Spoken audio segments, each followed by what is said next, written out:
આમ આદમી પાર્ટીના ગુજરાત પ્રદેશના પ્રમુખ ઈશુદાન ગઢવીની ખંભાળિયા પોલીસ દ્વારા અટકાયત કરવામાં આવી હોવાના સમાચાર સામે આવી રહ્યા છે। શું છે સમગ્ર વિગત જાણીએ અહેવાલમાં। જય હિન્દ, બીએસઆઈ ટીવી ન્યૂઝ પર આપની સાથે હું છું નિધિ ગઢવી।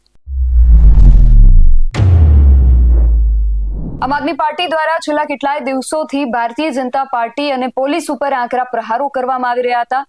આમ આદમી પાર્ટીના ધારાસભ્ય ગોપાલ ઇટાલિયા દ્વારા થોડા દિવસ અગાઉ જ રાજકોટની અંદર એક પત્રકાર પરિષદનું આયોજન કરવામાં આવ્યું હતું અને આ પત્રકાર પરિષદની અંદર એમના દ્વારા એવા આક્ષેપ કરવામાં આવ્યા હતા કે ગુજરાતની અંદર અલગ અલગ જિલ્લાઓ તેમજ તાલુકાઓમાં ત્યાંની જે સ્થાનિક પોલીસ છે એ આમ આદમી પાર્ટીના જે સ્થાનિક કાર્યકર્તાઓ છે એમના ઘરે પહોંચીને એમના મોબાઈલ અથવા જે પણ ઇલેક્ટ્રોનિક ડિવાઇસીસ છે એની અંદર ચૂંટણીને લગતો જે પણ ડેટા છે એ જબરદસ્તી એમની પાસેથી કઢાવી રહ્યા છે। ગોપાલ ઇટાલિયાનો એવો આક્ષેપ હતો કે પોલીસ જે છે એ ભાજપના ઇશારે આ બધું કરી રહી છે। ત્યારે આ બધા આક્ષેપોની વચ્ચે ખંભાળિયાથી મોટા સમાચાર એ સામે આવી રહ્યા છે કે આમ આદમી પાર્ટીના પ્રદેશ પ્રમુખ ઈશુદાન ગઢવીની ખંભાળિયા પોલીસ દ્વારા અટકાયત કરવામાં આવી છે। આ વિષયને લઈને હવે ગોપાલ ઇટાલિયા પણ લાલઘૂમ થયા છે અને સૌથી પહેલા તો એ જે દ્રશ્યો ખંભાળિયા પોલીસ સ્ટેશનના સામે આવ્યા છે એના પર એક નજર કરીએ, કારણ કે ખંભાળિયા પોલીસ દ્વારા આમ આદમી પાર્ટીના જે સ્થાનિક કાર્યકર્તાઓ છે એમની અટકાયત કરવામાં આવી હતી। ઈશુદાન ગઢવી જ્યારે એમને મળવા પહોંચ્યા ત્યારે ત્યાં ખંભાળિયા પોલીસ દ્વારા ઈશુદાન ગઢવીની પણ અટકાયત કરી લેવામાં આવી છે। એટલે એ દ્રશ્યો પર નજર કરીએ, એ બાદ આ વિષયને લઈને ગોપાલ ઇટાલિયા શું કહી રહ્યા છે એ પણ સાંભળીએ। પીઆઈ સાહેબ ક્યાં ગયા છે? બોલો, કેટલા વાગે બહાર ગયા છે? તપાસમાં ગયા છે, ઘરે ગયો? બીજા કોઈ છે? સબ ઇન્સ્પેક્ટર તમે છો? સાહેબ ફોન કરો। નહીં, સબ ઇન્સ્પેક્ટર નથી, પીએસઆઈ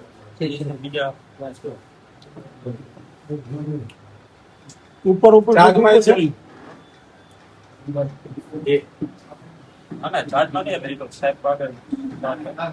રેગ્યુલર ક્યાં સાહેબ છે? જોશી સાહેબ છે ને, તો જે ફોન કરો ને, બોલાવો ને સાહેબ।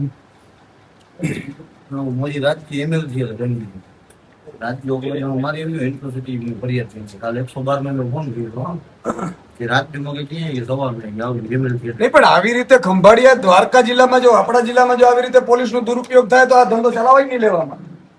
ખોટી ફરિયાદો કરો છો, જે ફરિયાદ છે એ તો લેતા નથી।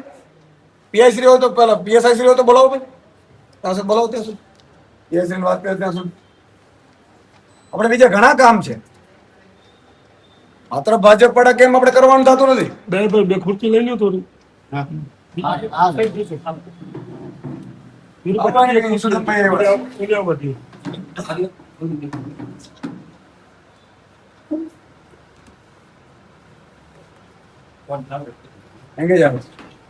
બને બેઠા અમે સાહેબ મારી એમએલજી નંબર નથી હવે રાતના કાલે આ લોકોએ બે જણાને ઉભા કરી એની સ્કૂટી ને કીધું કે તમે વાંગાને મારવાનો છે, તોડાવડાવ્યું અને પેલો ફરિયાદ કરવા અહીંયા આવ્યો છે અને એની સામે ફરિયાદ કરી નાખી। અને એ ઈશુદાન ગઢવીના એરિયામાં ક્યાં દારૂના અડ્ડાઓ ને મટકાન બટકાન બધાનું એસપી વેસપી ને બધાનું ઉપાડીશ।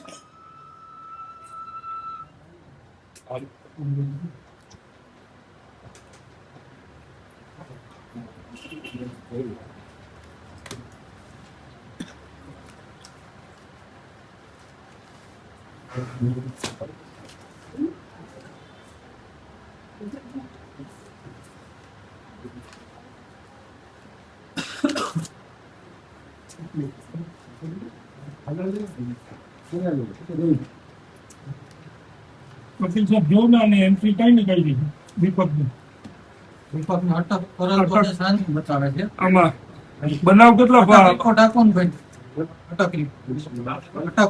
આ ફરિયાદ કેટલા નંબર છે? અંડર સેક્શન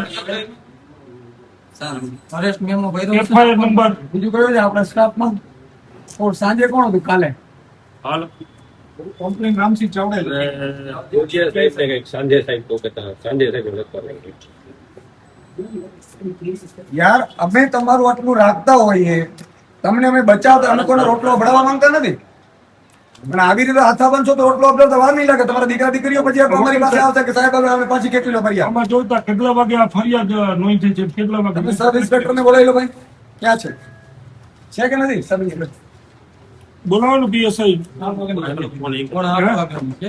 અમે છે ને 8:30 વાગ્યાની છે, હું 12 વાગ્યા સુધી હું ખુદ અહીં હાજર હતો. મને કે હજી દાખલ થશે, દાખલ થશે. 8 વાગ્યાની બીજી ટ્રાય મારો, બીજી ટ્રાય કરો.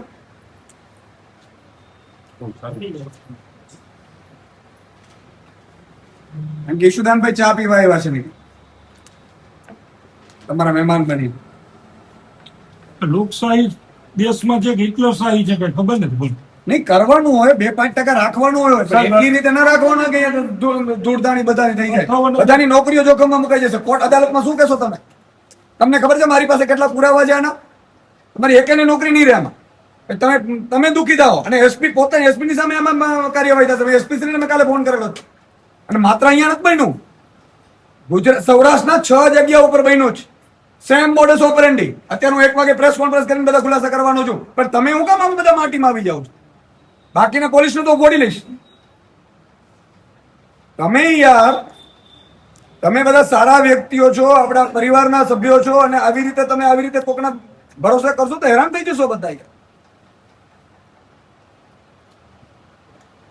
માણસો ઉભા કરો, ફરિયાદ લખાવડાવવા માટે એને કહો, ધમકી મારો, ફરિયાદ લખાવડાવે. અહીંયા ફરિયાદ લખશે કોઈ? અને જે જગ્યાએ ઘટના બની છે ત્યાં ડાયરેક્ટ આ શું આ નામ જો દીપકની ગાડી સામે ડાયરેક્ટ ગાડી ટચ થાય ઓલા 2 લોકોની. 5 દિવસ પહેલા આઈબીએ મને કીધેલું કે સુદાનભાઈ આવું થશે. મેં કીધું શું થાય? અહીં કે ઘાસ કાપવા માટે રાજનીતિ મળતી એવા કઈ બધાને પોતાની નોકરીઓ વાલી હોય છે, પણ અમે ખોટું કોઈનો નથી કરતા એનો અર્થ નથી. અને દારૂના આડાથી મને બધી લિસ્ટ આપો, હાલો આપણે રેડ કરીએ. તમે કોણ બુટલેગર છે આપણે બધી ડિટેલ કઢાવું. ખંભાળિયા તાલુકામાં કેટલા બહારના માણસો તમે જે કામ સબ ઇન્સ્પેક્ટરને બોલાવો ને ભાઈ. એ તો એને કીધું છે ને, સ્ટાફ જ બોલાવે ને, આપણે તો એને કઈ રીતે બોલાવે? તમારી પાસે પોલીસ વેરિફિકેશન કેટલા બહારના માણસોનું છે ખંભાળિયા તાલુકાનું? તમે નામ જો 10 દિવસ પહેલા દીપકનું પોલીસ વેરિફિકેશન કર્યું તો બીજા માણસો ગામો ગામ કામ કરે છે, કંપનીઓમાં કામ કરે છે, તો એનું પોલીસ વેરિફિકેશન પુરાવા જોતા હોય તો હું 1000 હું પુરાવા દઉં કે અહીંયા તમે કેટલા હજાર માણસો કામ કરે છે? મારી તો લેખિતમાં ફરિયાદો એટલી છે. નમસ્કાર મિત્રો, હું છું ગોપાલ ઇટાલિયા. છેલ્લા 20 દિવસથી ભાજપની સરકાર એટલી હદે ફાટી પડી છે, એટલી બધે ડરી ગઈ છે કે રોજની 5-5, 4-4, 10-10 એફઆઈઆર આમ આદમી પાર્ટીના કાર્યકર્તા ઉપર થઈ રહી છે. ગઈકાલે રાત્રે 2 વાગ્યે કોડીનાર પોલીસ દ્વારા, સુરેન્દ્રનગર જોરાવરનગર પોલીસ સ્ટેશન દ્વારા અને પોરબંદર પોલીસ દ્વારા અડધી રાત્રે આમ આદમી પાર્ટીના કાર્યકર્તાના ઘરે જઈ ધાકધમકી, દાદાગીરી, ગુંડાગીરી કરી. ગઈકાલે સાંજે 5 વાગે ખંભાળિયા પોલીસ દ્વારા ખંભાળિયાના આમ આદમી પાર્ટીના કાર્યકર્તા ઉપર પણ ખોટી રીતે એફઆઈઆર કરવામાં આવી. પરમ દિવસે જેતપુર નવાગઢમાં એફઆઈઆર કરવામાં આવી. આખા ગુજરાતમાં એફઆઈઆર થઈ ગઈ છે, કેમ કે ભાજપ સરકારના એકદમ કહેવાય છે કે ડર લાગી ગયો છે. અમારા દ્વારકા જિલ્લાના ખંભાળિયાના આમ આદમી પાર્ટીના કાર્યકર્તાઓને ખોટી રીતે પોલીસે ધરપકડ કરી એના મોબાઈલમાંથી ચૂંટણીનો ડેટા કઢાવવાની દાદાગીરી કરતા હતા. અને એટલે હમણાં અત્યારે આજે 1 તારીખે બપોરે 2:30 વાગ્યાની વાત હું કરું છું કે ઈશુદાન ગઢવી પોલીસ સ્ટેશન ગયા તો પીઆઈએ અત્યારે એમને પણ પોલીસ સ્ટેશનની અંદર ધરપકડ કરી લીધી. અને પીઆઈએ સ્પષ્ટ શબ્દોમાં કીધું કે ભાજપની ઓફિસમાંથી અમને સૂચના આવી છે કે હવે બધા જ આમ આદમી પાર્ટી વાળાને એરેસ્ટ કરી લેવાના છે. દાદાગીરી, ગુંડાગીર્દીની હદ વટાવી ગયા છે બીજેપી વાળા.